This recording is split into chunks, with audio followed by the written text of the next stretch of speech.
сәлеметсіздер ме, қымбатты көрермендер, каналымызға қош келдіңіздер. Әлемдегі және Қазақстандағы жаңалықтарды алғашқылар қатарынан біле отырғыңыз келсе, арнадағы подписация және бір ғана лайк түймелерін баса отыруды ұмытпаңыздар. Ал ендеше бастадым. Диана Скатова октябрь айында Сұлтанға тұрмысқа шыққалы жатыр. Танымал қазақстандық тележүргізуші Диана Скатова тұрмысқа шыққалы жатыр. Оның болашақ жары алматылық Сұлтан бенд тобының әншісі Сұлтан Нұрбеков Дианаға ұсыныс жасаған деп хабарлайды әлеуметтік желі қолданушысы. Диана Скатова көптен бірге жүрген жігітімен осы жылдың көктемінде ажырасып кеткен. Бірақ жігіті Сұлтан Нұрбеков емес. Оның теледидар мен медиа саласына ешқандай қатысы жоқ. Тағы бір адам болды.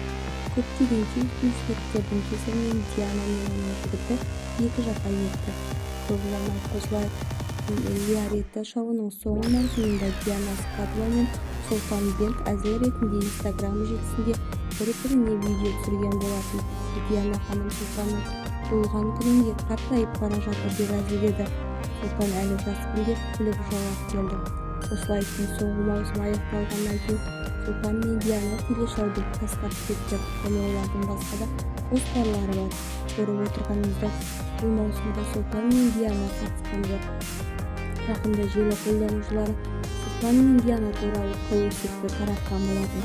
Оның айтуынша Диана Скатованың ұзату тойы қазан айында өтеді. Оған Сұлтан Нұрбеков сырға тартты деген ақпарат бар. Бүгінгі күнде тойға қызу дайындық үстінде. Бұл туралы Диананың әкесі бірнеше рет айтқан болатын. Сұлтан Америкадан әлі оралған жоқ. Дереккөздердің айтуынша ол досымен бірге мәдени шараларға қатынасады.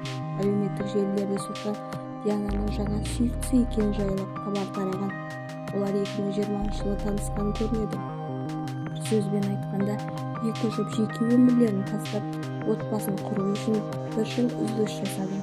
Содан кейін екеуі қосылай жобасына оралады. Достар, Диана мен Сұлтанға бақыт тілейміз. Тойларыңыз құтты болсын. Бізді тамашалауда жалғастырыңыздар. Біз сіздерге ең жақсысын ұсынамыз. Сау саламатта болыңыздар.